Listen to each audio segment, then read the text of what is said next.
Allohim, qalbimdagilarni men uchun xayrli qil. Xayrli bo'lganlarga esa qalbimni rozi qil, Robbim. Noto'g'ri tushunishdan, noto'g'ri ish qilishdan, noto'g'ri tushunilishdan o'zingga sig'inaman. Robbim, sendan boshqa iloh yo'q. Men o'z nafsiga zulm qilganlardan bo'ldim. Sensiz o'tgan, seni unutgan kunlarimda ishon qalbim ming parcha.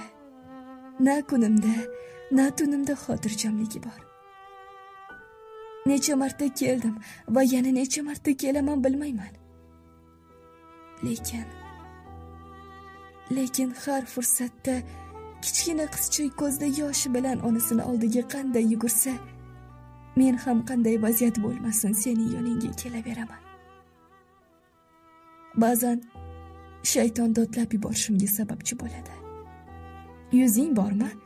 Sen ham bandamisan deydi. Meni seni huzuringga bosh egib kelishimdan to'sadi. Meni uyaltiradi.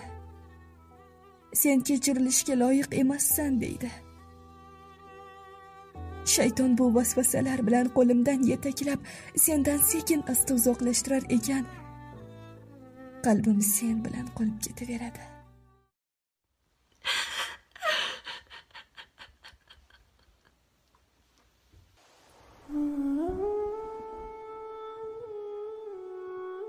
Nega yig'lading, Muslima?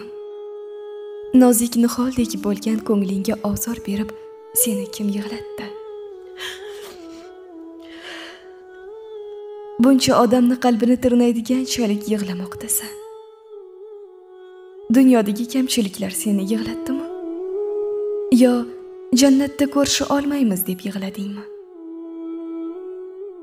Hayot tashvishlarida sinovga uchraganing uchun yig'ladingmi?